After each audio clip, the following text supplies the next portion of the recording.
I am Michelle Zimney. I'm a senior sustainability consultant at Imbalance Green Consulting, and I'm your moderator. We also do have 3C-REN staff on the call today, including Itzel Torres, and I'm not sure who else. Maybe Sean will join us. Yes. If you could go to the first slide, I'd appreciate it. Can you not see the first slide? Oh, I'm sorry. Our presenters today are Mike Horgan, passive house certified designer and licensed contractor in California, and Jennifer Rennick, licensed architect and certified energy analyst, both members of our staff here at Imbalance Green Consulting. A little bit of housekeeping. I'm sure everyone is familiar with Zoom by now, but just a couple of notes. Please be sure your full name is displayed when you are on the participants list. Go ahead and mute yourself upon joining. We'll be using the chat box to share questions and comments. I'll be moderating and monitoring that, and I'll jump in with urgent questions. Otherwise, we'll be leaving a sizable amount of time at the end of the webinar for questions directly to our presenters. There's also a possibility to raise your hand if something's really urgent and I'm not noticing it. And you see along the bottom, those boxes indicate where you should click to activate those functions.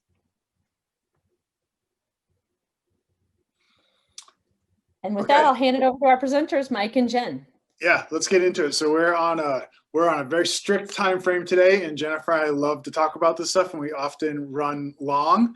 We're going to try not to run long today. So we usually encourage questions during the presentation. So we will encourage you in this round to put them in the chat, and Michelle will monitor and she will stop us if it feels really pertinent to the slide that we're on at the moment. If not, we'll try to wait to the end and get them in. So today we're talking about our carbon footprints and all electric homes, all electric buildings. The 5 points, why all electric, why should we be thinking about our carbon footprint? We are making an assumption that most of the people in here are homeowners, either think about building a new home or retrofitting or remodeling existing homes. So all of these topics pertain to new and retrofits. We will really dive into what makes an all electric home work and why it's different than the all electric homes of the 70s. We'll get into the hot button topic of cooking without gas and using induction stoves, lowering our overall energy usage, building and retrofitting within a system, and focus on the durability and long-term resilience of homes that are built without fossil fuels. So why all electric? Why is it important for us to have a lower carbon footprint? Benefits, codes, bigger benefits. The first line of benefits is pertaining to health and safety within our buildings, health, safety, and comfort. If you were to jump into the future 20 years from now and grab a loved one and say, can you imagine we used to pump gas into our house and light it on fire and then put a pan on top of it? They're gonna look at us like we're insane. And those of us who've kind of been doing this for a while already think it's kind of insane. So we really want to move away from that. And fortunately, building codes all around the world are moving in that direction already. In the US, we've been a little bit slow to move in that direction, probably the slowest of developed countries, but it is happening, and it's definitely taking place in California. And then the bigger benefits we're talking about are, if we move out of that micro focus on ourselves and our own personal health, safety, and comfort, the bigger benefits are we can build things without fossil fuels. We can build homes and buildings, very safe, comfortable homes and buildings without fossil fuels. And now that we know it's possible to do that and we can do it to great success, we should be doing that. Fossil fuels are meant to just be a bridge fuel, get us from burning logs to something else. And we've crossed that bridge now, and it's kind of time to ditch it and keep moving forward. Okay, and under the California Building Code, a lot of you might not know, as architects and engineers, we have to comply with the building code. And under the most current version, going all electric with your home or your building is really a convenient option. And just for new construction, residential projects, some amount of solar panels are required. And there is a lot more equipment available now so that you can go all electric and it's cost effective. And we're going to dive into a lot more on that equipment. And probably the other really important thing to know, Mike touched on it, is that all this electric technology that we're talking about, it's already been field tested, and in some cases for 20 years in other countries. This technology is starting to come to us, so we can adopt it easily, and that's why the code reflects that. It's also important to point out that Jennifer and I are not standing on a podium talking down to you about these things that we think are good ideas that we've read about in books. These are things that we are very actively doing, you know, just an hour before popping on this screen on job sites live. So literally, none of this is guinea pig stuff.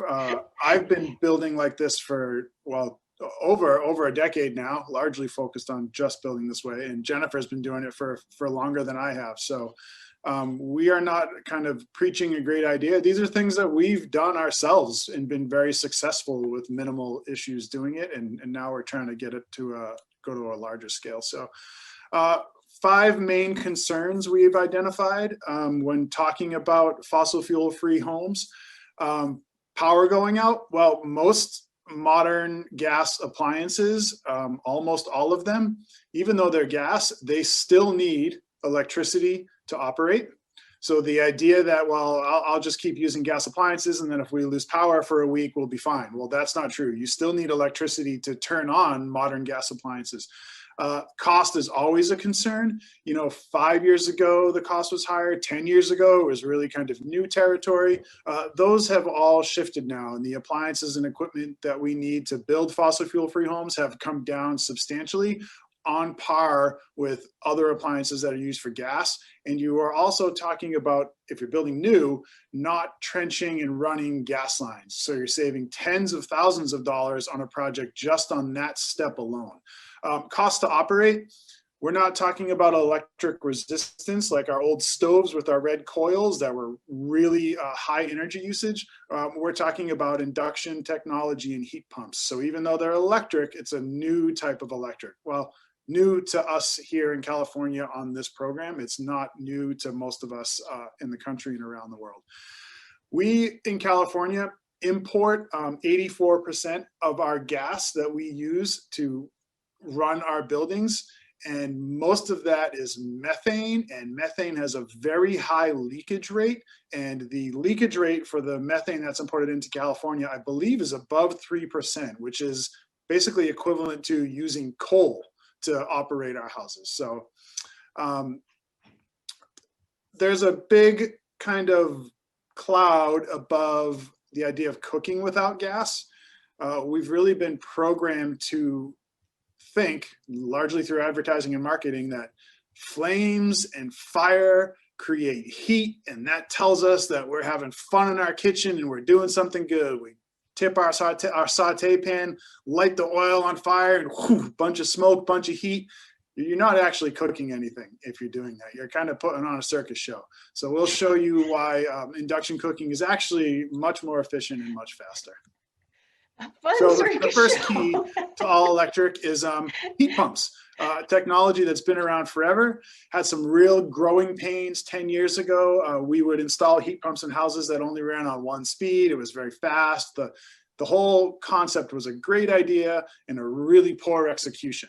Well, the great idea stuck, and the execution has really been fine-tuned all around the world. So I'll tell you how they work, where you can use them, and the different kinds of systems that you have. These two graphs, these two photos represent the math that is involved in heat pumps. So really crucially important for none of you to pay any attention to it. The main thing you want to know is that you already use heat pumps every single day in your lives. So all of us have heat pumps inside our house already. So it's not a new technology. You've been using it for decades already. A heat pump works by moving air and taking heat from one place to another. So when you put a warm 6-pack of beer in a fridge, that refrigerator isn't magically cooling that beer. It's a heat pump. So the pump in the heat pump term is the verb pump, not the noun pump. So it's taking the heat away from those warm bottles and it's pumping it somewhere else. And in the case of the heat pumps that we're all familiar with already, that's usually onto your feet when you're standing in front of your refrigerator. So you've got the fridge door open, everything's cold inside. It's cold because technology has taken the heat off of everything you put in there and is pumping it back into your house right over your feet. One of the myths, or the greatest myths revolving heat pumps, is that they don't work well in cold weather. That seems to be one that is just lingering around, and I'll be the one to say it, largely from the fossil fuel industry who is pumping that myth. I'm from New England, I'm from coastal Massachusetts, Cape Cod, and I have been using heat pumps there since 2007. Still friendly with everybody back east. All of us, Vermont, Maine, New Hampshire, Massachusetts, we've been using these for a decade now. 7-9 feet of snow, 0-degree temperatures for 2 months out of the year, never had any issues. The old ones that were 12, 15 years old, they did have a problem. The new ones don't. Some people think they're hard to install, maybe because they're new. They're actually very easy to install. We just installed a wall-mounted mini split on a project in SLO last week. It took 4 hours, start to finish, inside and exterior parts. So they were done by lunchtime. Sometimes people like to say that they're noisy. They're not. They're about as loud as your refrigerator. And other times you'll hear that they're expensive. Well, people will often say that they're expensive because they're new. The newness of these is gone now. There are plenty of crews around the Central Coast who are very familiar with installing these. And I would say that they're becoming more and more familiar on a daily basis. So the install times and the install costs are coming down dramatically. I would go so far as to say there's even competition now to see who can install faster and for a lower expense around the Central Coast. So this is a heat pump. There's heat in everything, even down to minus 50 degrees Fahrenheit. There's still heat in that air. So a heat pump is using two components, one inside your house and one outside your house. And those two components are connected by a refrigerant and fan coils in each unit. And that refrigerant can capture heat in anything all the way down to minus 50 degrees Fahrenheit. There's still heat in that cold air. And the refrigerants we have nowadays can capture that heat and use it to move hot air into your house. And they can also run in reverse and move hot air outside your house. So a big asterisk to put next to a heat pump system is that you're getting heating and air conditioning in the same system. You don't have to install one system for heating and then install a second system for air conditioning and cooling. It's the same system. It operates in one direction for heating, and then you can reverse it simply by your thermostat, usually remote control, and it will then give you air conditioning in the same exact system. So where can we use them? We got about 4 slides here to show you where you can use them. Too long, didn't read. You can use them everywhere. So you can use heat pumps for pools. The house next door to the house we're building in SLO uses a heat pump to heat their fairly large infinity pool. We can use them for laundry. So we have condensing heat pump dryers. The terms often get interchanged there. So the conventional way of drying our clothes today is to put them in an oven and basically fry them. You're basically baking your clothes with gas when you put them into a gas oven. Heat pump dryers are moving moisture out from your clothes. So you're not frying your clothes. Your clothes will last a lot longer. Even go down the rabbit hole on a macro scale of that. You don't have to buy clothes as often. Our 15-year-old t-shirt might only look 7 years old. So we can use them in our laundry. Electric cars are using heat pumps. Efficiency is the key to battery range with electric cars. So having very, very low energy usage to condition the cabin of a car is key to helping that battery maintain a long range. So electric cars are using heat pumps versus electric resistance now. And we can use them to heat water inside our homes. So we don't have to use gas or electric resistance anymore to heat our hot water. These systems are pretty incredible, very, very efficient and very, very easy to use. So when we talk about heat pump water heaters, So we're not talking about air conditioning. This is our water heater now. We have two different kinds of heat pump water heaters. There's what we call an integrated system, which has the heat pump, the pump mechanism on top of the storage tank. And then we have the split system, which operates the same way an air conditioning, heat pump air conditioning system would, where it has an outdoor unit helping to move air across a fan coil. And then you simply have a storage tank inside your house. The storage tank doesn't have very many mechanical parts, and it doesn't need access to a large volume of air. So the good thing about these is that you can put them virtually anywhere inside your house. You can put them in a laundry room. You can put your tank inside a kitchen cabinet. You can put it under a set of stairs and put it in a bedroom closet. There's no noise. It's just a storage tank. The different kinds of systems for heating and conditioning our spaces. We have three systems, three main systems. There is a fourth system that we don't talk about that gets used on large hotels and that kind of building. We have ducted systems, ductless systems, and package systems. So a ducted system is what most of us are familiar with when we think about a gas forced air system. It's virtually the same exact system, but instead of using gas, we're using refrigerants to capture heat and air and move that hot air to our spaces through a series of ducts inside our house. In the ductless system, you have an outdoor fan and you have an indoor part. This is a wall mounted mini split. This would be a ceiling mounted. And then this is what we call a floor mounted, which is a bit of lingo. It's floor mounted. It's right next to a wall. You could almost call it a floor to wall mount system. It's usually mounted lower next to a couch or something. And they don't have any ducts that run through any ceiling space or attic space or chases in your house. It's just two lines of refrigerant that run from an outdoor part to an indoor part. These are great for renovations. I use them in new construction. I've often used them in renovations and retrofits because you don't have to change the space of the home that you have.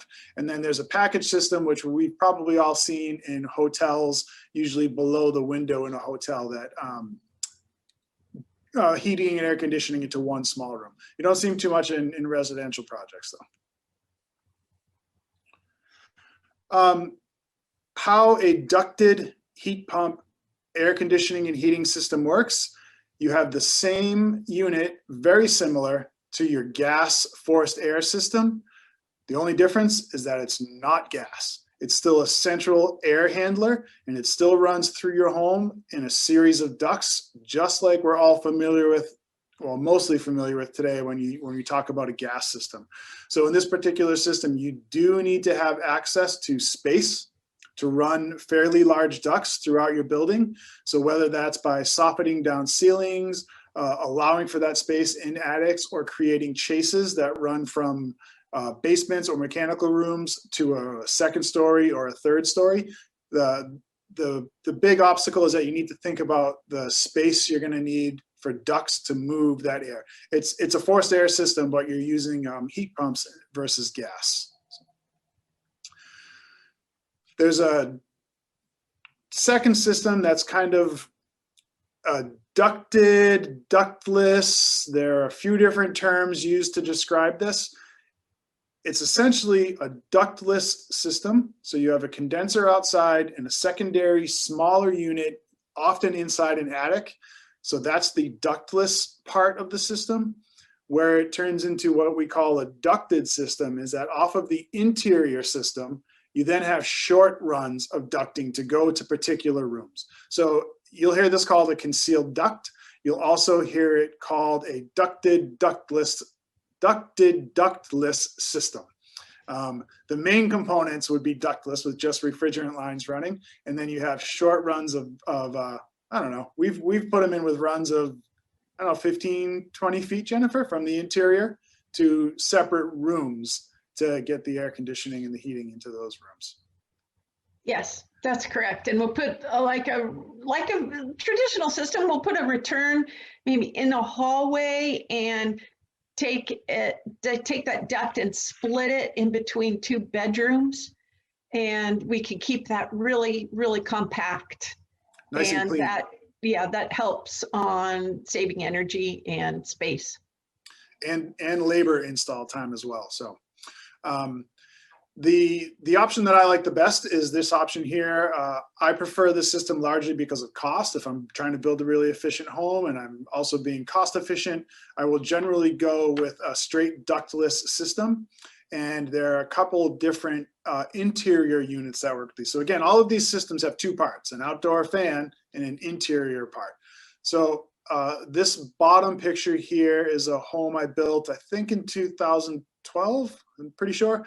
3-story tall building in New England. And this is the only heating and air conditioning we have in this entire home. And I forget now if it's a 9,000 BTU or a 1-ton BTU heating and air conditioning, but it is the only system inside this entire home in New England, maybe a quarter mile from the ocean. So there are other photos of us trying to frame this house in 4 feet of snow. So these things absolutely work where temperatures are very cold. We have seen them hidden inside cabinetry like this. You can do it. You just have to make sure that you do have a good volume of airflow. So this is probably a little bit too tight of an airspace if you're going to try to hide this in furniture. I have also built these into bookcases that would be white and kind of made it look like a piece of the furniture that fits within the bookcase. So fairly easy to conceal. Actually, real quick 2-second story. Homeowners walked into a house today where we installed this last week and didn't even notice where it was inside the house. And after walking through twice, had to ask where we had installed the heating and air conditioning. So pretty slick little systems. This is a ceiling mount one that you can mount in between 2 ceiling ducts. A little bit more difficult to do in a retrofit or renovation, but fairly easy in new construction. Hot button topic, cooking without gas. Hopefully everybody that's in here is interested at least in learning about induction technology. So we are not talking about electric resistance, the old stoves. I quite literally burned my sister's members only jacket when I was in a fight with her and threw it up onto the stove while my mom was cooking, and the plastic went up in flames inside our little 150-year-old house in Massachusetts. We're not talking about that kind of technology. These are, none of these examples apply anymore. Though they are electric, it's not the electric that we're talking about nowadays. We're talking about induction technology. So it's magnets moving very quickly to create heat, a direct heat source. People think, well, often one of the things I hear most when I talk with clients about how we just like gas, we can control it better. We feel like we have more control over what we're cooking with gas and with the heat. It's been proven false. And I've actually, at this stage, have 3 or 4 different clients where we've been able to show them videos or show them in person that induction technology is faster and far more accurate in terms of controlling temperature. It's digital. So you can actually set the temperature that you want, and you can melt chocolate in a saucepan and melt butter in a saucepan without burning either of those and without having to monitor them. I think we do have a video where we'll show you how fast it goes. We do. And Mike, you know that picture where it shows the glossy top for the induction? The glass top. Yeah, that one, take a look at that. The reason I pointed out is I just had a client, a couple, and one part of the couple just said, oh no, I've seen that. That's what my father has, and I hate it. I just hate it. And she explained the whole reason why she hates cooking with it. And I had to just, okay, and then remind her, she thinks she's looking at a glossy cooktop induction, but she was actually been cooking on electric resistance. So visually, she didn't really understand it until we showed her the video. I showed her the video, and then she's like, oh, that's what you're talking about. So if you haven't actually experienced it, I'd say go experience it before you think that your friend's glossy cooktop is actually induction. probably isn't, because they're really pretty new. Yeah. Anyway. And you can get some pretty slick ones. You know, this is a Wolf. Viking makes them. You know, if you have clients, or if you're the homeowner who wants to spend more than 5 figures on your kitchen stove, you can still do that using induction technology as well. All the Wolf, Viking, Sub-Zero, they all make really beautiful Electrolux, induction cooktops. So when we talk about efficiency, well, I can just control the temperature better with gas and with fire.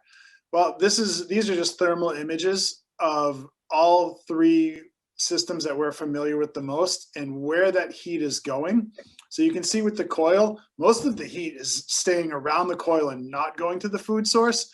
With the gas cooktop and the flames, most of the heat is going around the source. It's actually completely counterintuitive to what you're trying to do when you're cooking on a stovetop.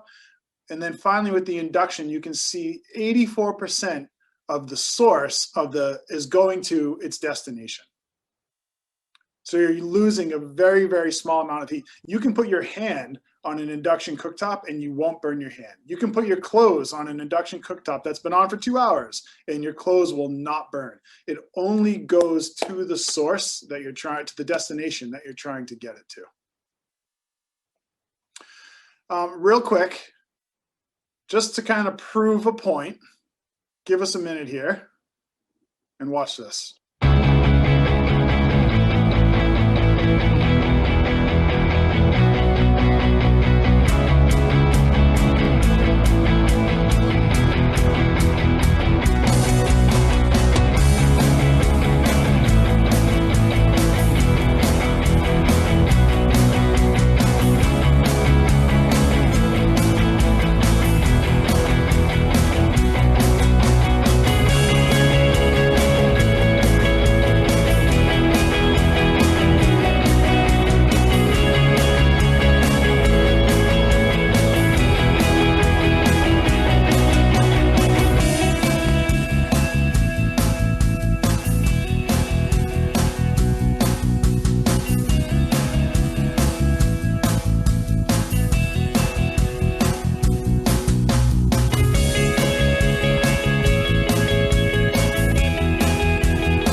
So if you or any of your friends, or if you're architects, I think we have mostly homeowners in this, but if you're architects thinking about, or builders thinking about using this with their clients, and their fear is that they can't control it, or that they, heat is just faster, big flames means power, so it's faster.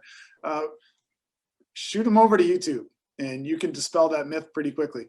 I have a video of a house I stayed in Ojai last summer where we used it to heat tea and coffee.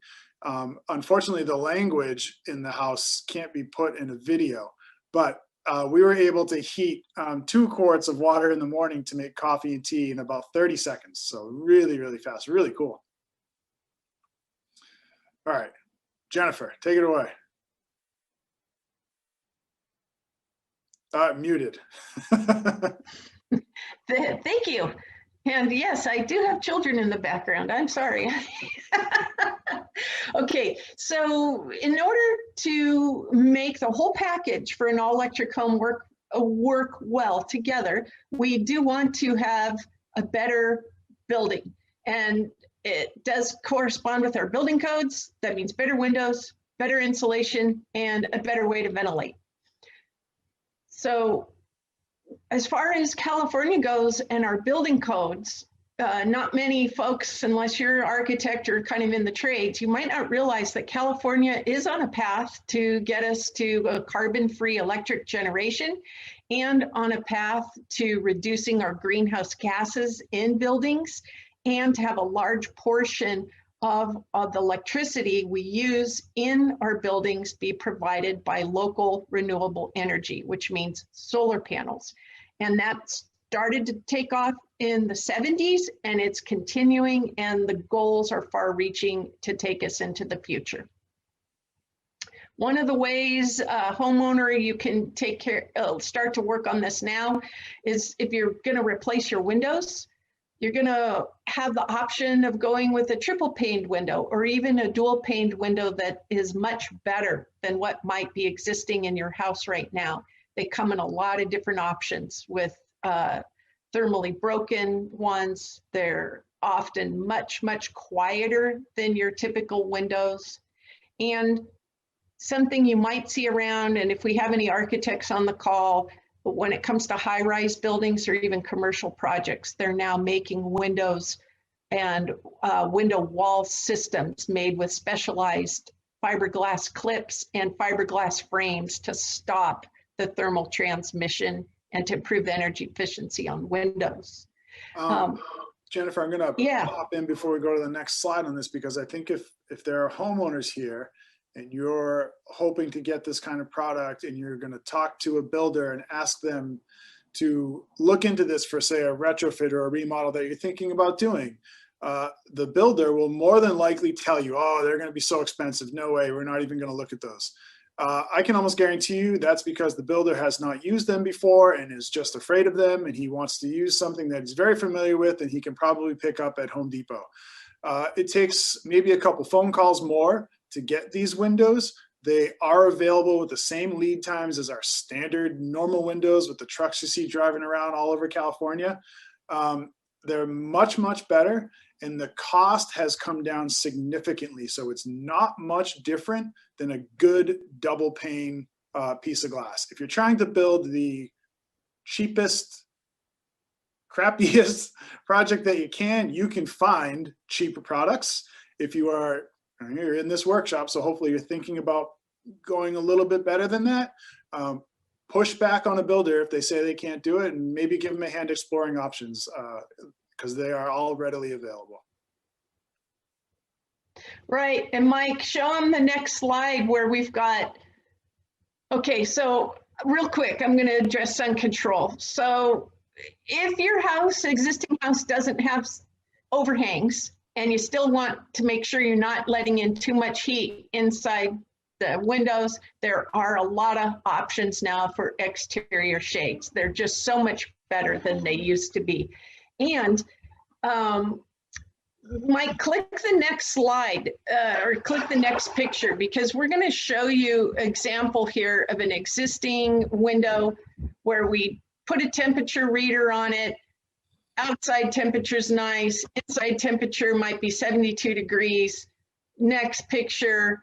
And when this frame is in the sun and it's not a very quality frame, inside that window, we're all up to 96 degrees already. So we're talking about stop installing windows that do that, but install windows that would keep the inside temperature and your frame and your whole window still at 70 degrees. And I should mention, we're going to have some virtual, I think they call it office hours. You guys could come visit us if you want any more details on the building science. We're going to keep moving and talk a little bit about better wall assemblies. And it kind of reads like a recipe card. What you might be used to thinking of for your house is you have a wall with wood framing and you put insulation in between those wood studs. Now, better way of building, and part of the energy code, is that we're now going to layer some continuous insulation on the outside of the studs. And that's what that picture at the bottom shows. Right after the exterior insulation was installed, and then these little strips of wood called rain screens to help hold the siding. And our next slide is going to be a video of what that looks like, just to give you an idea.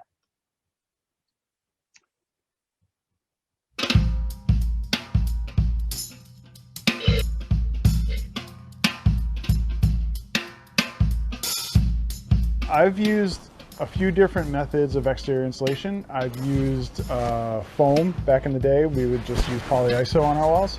I have also used the polyiso foam attached to plywood sheathing, which is becoming very popular right now.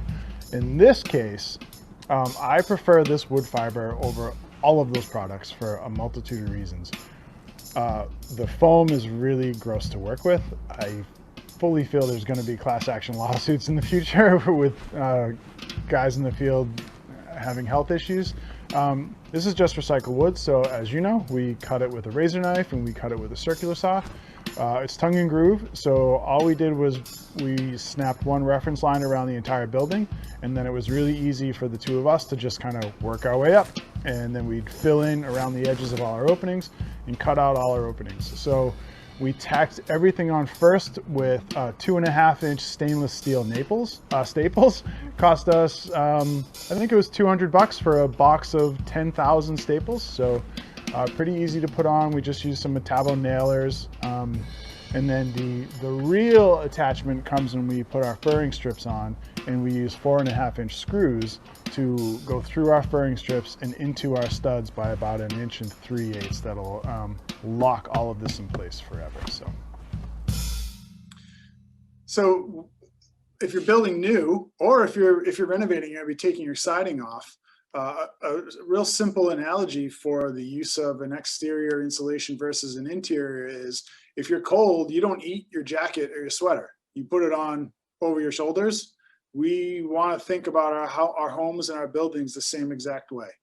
If you were to eat your jacket or your sweater, it wouldn't be very effective. And when we put insulation on the insides of our buildings, it's also not very effective. It's just a pretty standard, long practiced way of doing it. So there's a much more effective way.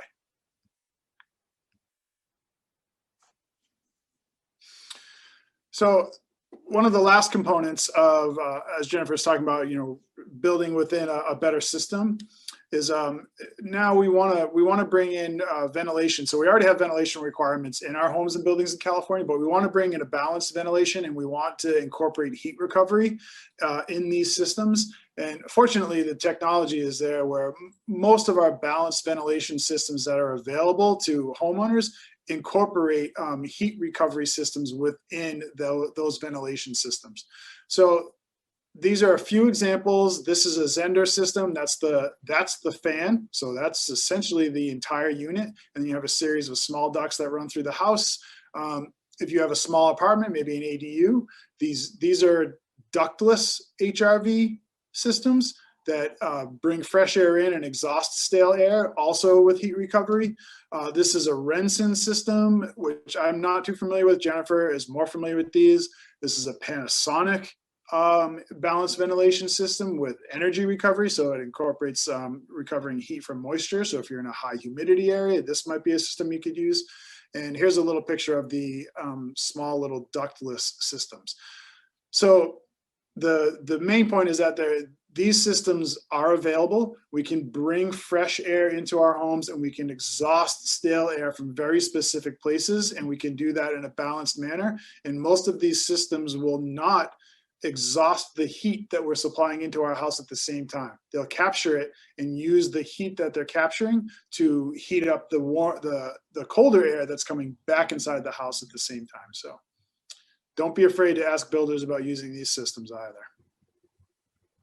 Okay, when it comes to renewable energy and resiliency, as part of this whole kind of package, the fifth component of your all-electric home or all-electric building is we've now got our heating and cooling system running on electricity. We are heating our hot water with electricity. And mind you, these are high efficiency heat pumps. So they're very energy efficient. One thing we forgot to mention is that, like on those water heaters, you take 1 unit of energy into the water heater and you're going to get 2, 3, 4 times as much energy out of that component.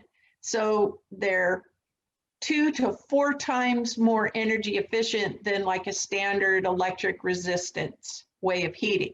So that's true we saw it with the induction. So it's true with the heating and cooling systems, and it's true with your hot water system.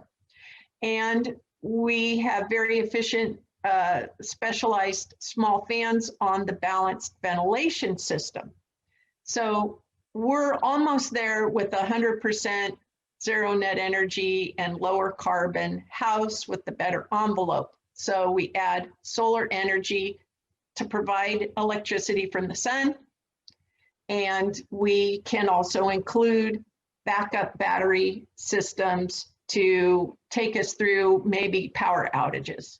So where do we use, solar panels? Where do we see them? Well, now in California, we're seeing them on large utility scale components. We have a fairly large portion of our electricity now in the California electric grid being produced by wind and solar. You're going to see them on covered parking at large industrial sites. You're going to see them up on tops of roofs for multifamily, hospitality projects, retail projects, and of course, PVs, as we call them, or solar panels on private residences. So the new code requirement for new construction only, if you're building a brand new house or a brand new standalone accessory dwelling unit or ADU, the code does require that you have a solar panel size as part of your construction project that would cover about 40% of your electricity needs. And if you want to go all the way to, say, zero net energy, you might need to add another 60% or add more panels to the system. And if you're going to have an electric vehicle, you might want to add a few more panels for the electrical vehicle. It depends on your driving style. Give you an example. Brand new house, new construction, 2,000 square feet here in North County of San Luis Obispo up in Atascadero. You might need a system that is like 2.38 kilowatts. That's maybe 6 to 8 panels, depending on which brand you get. And of course, Santa Barbara, Ventura, your area, it'd be slightly less. And that just gives you kind of a visual graphic example. And while you're at it, you might consider doing batteries. This is just happens to be a project that one of our staff people was involved with, and they use Tesla batteries. The batteries themselves are really heavy, so they do need to be ground mounted, but the inverters and all the other electrical panels and all the other components to go into your solar system can be mounted on the wall. This particular installation is outside, but it is protected from the weather. And we recommend that you install all this and keep it protected and probably put it in your garage. So let's say you're going to take your existing house and convert it to all electric, or you're building new construction. Kind of rule of thumb, we'd say give yourself about 10 feet wide of wall space and 6 to 7 feet tall of wall space, and reserve that area for the inverter, your panels, your battery backup. You're going to have something called a gateway and your EV charger. And you want to have this all within sight of your AC disconnect and main service panel. So if you're trying to map this out yourself for your own house, or if your builder is not familiar with all this, I would share this with them and let that builder know ahead of time this is what you're planning, so that you get that space reserved and coordinate it with where your electric panel is. And with that, we're pretty much wrapping up the ability to go all electric. And the key to a lot of this really is coming down to the equipment, like the heat pumps. The hurdle for a lot of our clients is the last sort of stand is they're really not sure they want to give up cooking with gas. True story, engineer, works for Tesla now. The electric cars still wasn't sure they wanted to give up their gas. And I challenged him to go to Home Depot and just pick up an induction burner. And he and his wife just try it out, just the plug-in countertop style, and watch some videos. And 2 weeks later, he came back and he goes, "Hey, did you know that Wolf makes an induction cooktop?" I was like, "Yeah, what'd you think of it?" And so he's now realized that the thing that he thought was really so fast and everything wasn't really quite what he thought it was. So he got super excited about induction. And now they're going to save, you know, like Mike said, you save the cost of all that running gas infrastructure now. There's a better way to build. Use less energy, reduce your carbon footprint. They're more comfortable, and it's part of California working towards low carbon future and resiliency and a better grid. Mike, you want to add anything to that? Sure. I mean, this is 45 minutes of, I don't know, 4 or 5 decades of knowledge and experience that we're putting on a screen here. So this is a pretty broad overview of a lot of things that we've practiced and learned throughout our lives and careers. It is a broad brushstroke. It might seem, oh, it can't be that easy. This is way too simple. It actually is pretty simple. There are some different things to think about, but it really is simple. I mean, my first reaction, my first experience in this whole world of not using fossil fuels was thinking to myself, there's no way it was that easy. Surely we just did something wrong, and I definitely made a mistake, and this is going to come back to haunt me. And no, it just turned out that it really was that easy to install a ductless heat pump for heating and air conditioning. It took a couple hours, which is not standard for heating and air conditioning systems. So we've taken a pretty wide subject and given a broad view for 45 minutes over it. So hopefully there will be questions, but also hopefully we've given you enough to continue the conversation, either amongst yourselves or by reaching out to us, and either now or by email. So yeah, thanks for. I see we get lots of questions in the chat. So I'm going to hand it over to Michelle to kind of direct the 3C Ren overview questions, kind of help guide that. Great. Thanks, Mike and Jen. We're going to, as I'm sort of gathering the questions together as they're flowing into our chat, which we're really excited about, I'm going to give Itzel Torres a chance at 3C Ren to tell you a little bit about their organization and their programming. She'll be launching a poll as well. And on the other side, we'll come back and answer your questions. We're sticking around. We're not going anywhere. I should also mention that this session has been recorded and will be rebroadcast later this afternoon on Earth Day's website. Itzel. Yeah, hi everyone. Thanks again for joining us. My name is Itzel Torres. I'm with 3C Ren, working out of the county of Ventura. I hope you all found this training super informative, just as I did, and I wanted to thank our instructors, Jennifer, Mike, and Michelle. It's always great to work with the Imbalanced Green Consulting team. Before our session ends, I really wanted to quickly just give you an overview about our program. So 3C Ren, aka the Tri-County Regional Energy Network, is a collaborative partnership between San Luis Obispo, Santa Barbara, and Ventura counties. Our purpose is to improve energy efficiency in our region by offering customized programs and services for all building professionals and households, with industry training events, energy code compliance support, and free discounted upgrades. Oh, did Itzel just freeze? Michelle, Ren is a self-pay and sorry, yeah. You're good. Yes. Well, so sorry. Yeah, so 3C Ren currently offers 3 programs. The home energy, 3 programs, which is Energy Code Connect, Building Performance Training, and Home Energy Savings. Next slide.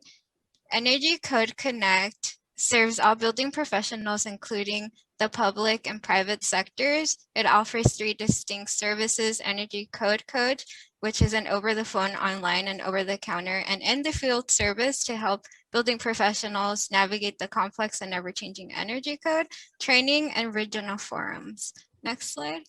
The Building Performance Training Program serves current and prospective building professionals, from designers and engineers to contractors and real estate professionals.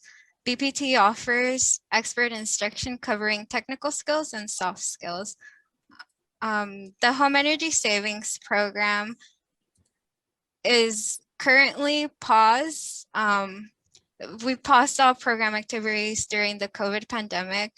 Once relaunched, the program will offer free discounted home upgrades like smart thermostats and heat pump water heaters. We'll also be launching a multifamily program. In the meantime, the Home Energy Savings Program is offering free home energy saving toolkits that can be checked out at our partner libraries. So please be sure to check out our website to see what libraries are participating. This toolkit provides supplies to help you upgrade your home. So just a couple of closing remarks. Sean, if you'd please launch the poll. All feedback is extremely helpful for our team. So we encourage you all to please fill that out. We'll be sending a post-event email that will include the recording to the event, as well as another form to write written feedback to us. The event will be broadcasted again at the CEC Santa Barbara Earth Day Festival at 4:30 p.m. Some of our 3C Run staff will be on call to answer questions, but if you have more specific questions about today's training, please be sure to visit the virtual booths that Earth Day Santa Barbara offers. I will provide a link in the chat box for you to be able to do so. There's a lot of really interesting trainings happening, so this is another form to engage with us. 3C Run will have a booth too, and Balance and Consulting will have a booth too. So we encourage you all to continue visiting that side. And yeah, just a couple more updates. There is trainings that 3C Run offers, so be sure to check out our calendar. And with that, the next slide, please. Oh, sorry. Sorry. I'd just like to thank everyone again for joining, and we'll provide a link to our website for you to be able to contact us, but feel free to ask any questions, and thank you again for joining.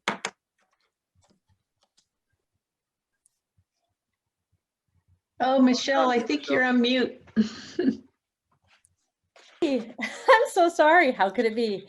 Thanks again, Itzel, and everybody at 3C Ren. This is so great to have a collaboration with you all. And from the volume of questions that have come in fast and furious, I know that we've provided some great food for thought. What I'm going to try to do in the remaining 6 or 7 minutes we've got is to combine questions as best I can and try to address as many topics as possible. As you might guess, one of the #1 topics is costs.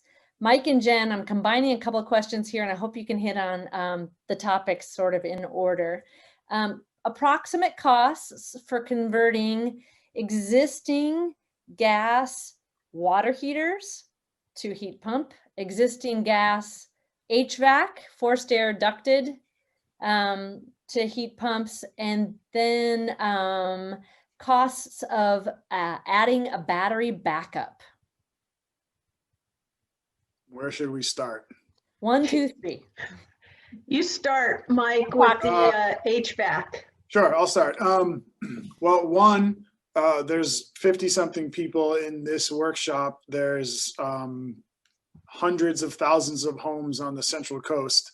The cost for every single aspect of retrofit or replacement is going to be different for every single project, depending on the home, depending on the homeowner, depending on the space of the existing home, depending on the scale of the new home, depending on who the installers are, depending on the equipment that you use.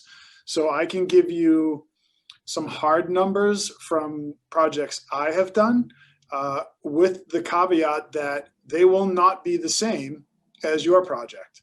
It's real similar to how a homeowner might meet with 5 or 6 builders and say, what's your square foot cost? Well, every builder is going to have a different number. The worst way to evaluate a project is by how much it costs per square foot. It doesn't get bid that way. It doesn't get priced out that way. It doesn't get billed that way. But for some reason, that's the way we use to estimate the overall cost in the beginning. It never holds true in the end. The wall-mounted mini split that we just put in a 3,000 square foot home with 2,500 square feet of conditioned space was $4,400. It was $3,600 in September, but the cost of construction materials has risen so much that it was $4,600 by the time we installed, and that was for a Mitsubishi 6,000 BTU wall-mounted mini split. So $4,400 for our entire heating and our air conditioning for one home. The cost of running fuel, gas to that house, which is a 70-foot run, it's actually a little bit less than 70 feet.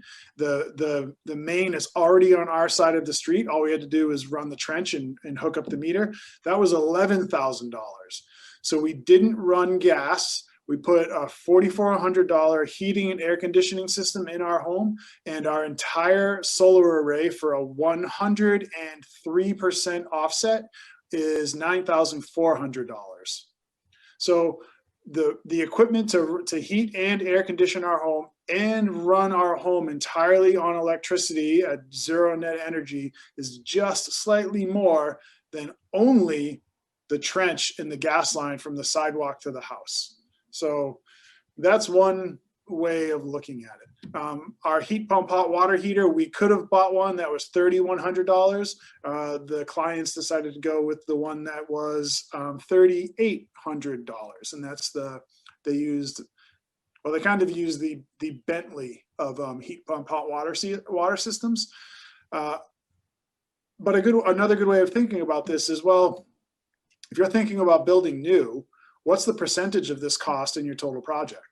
So we had a discussion sometimes we talk about this facetiously in our workshops, but this is an actual discussion that happened today. I often like to say you can replace a doorknob and offset the cost of moving your equipment to electric equipment, to heat pump technology. We quite literally had a discussion today about changing a doorknob on a front door system, and the doorknob that the clients are looking at is a $3,000 doorknob. So, what's the percentage of our electrical equipment in this house? It's usually less. I think it's 0.05% is the total difference in cost just for the equipment. So I don't know, how are you evaluating the cost? If you're looking at it as just one for one, it's going to be different. Yeah, and okay, so I got another real life example. So totally different costs. That's like new construction, and you can design the house so all these things work together. My house was existing, pretty leaky. It's only 1,200 square feet. In order to be comfortable, I needed to have 3 of those indoor heads in my house and 1 outdoor unit. So my cost for my heat pump heating cooling system was $8,000 installed on an existing house, and then another, almost not quite, but another $1,000 saved to run the electric because I needed to run a dedicated circuit. So $9,000 total, but my heat exchanger on my existing furnace was cracked. The ducts were punctured and leaky. All of that to be replaced and upgraded was going to be $10,000, plus it didn't include any air conditioning. So my retrofit project for a house that's smaller than Mike's is more expensive than the new construction, but to fix something that needed fixing, going with the heat pump gave me the air conditioning too, and better indoor air quality because I was able to demo all the ducts, get rid of a cracked heat exchanger, et cetera. But that gives you kind of, that's why Mike was saying every price, every cost, every house, project is going to be different, but that gives you kind of an order of magnitude what we're talking about. Heat pump water heaters are sort of the same thing. You can go online and look up the cost of a heat pump water heater right now that includes rebates from PG&E, or potentially Southern California Edison's going to start getting them, but you could also qualify for the $300 federal rebate. And those heat pump water heaters, they're on par with the highest efficiency on-demand gas unit. So both are going to run you around $1,200. It's not really fair to compare it to an old style electric resistance tank for like under $500. One, it's not gonna pass code. Two, it's not efficient. So these numbers may seem high for an appliance, but they pay for themselves. And washers and dryers right now are at least that expensive and more, and people don't blink an eye when comes time to replacing those appliances.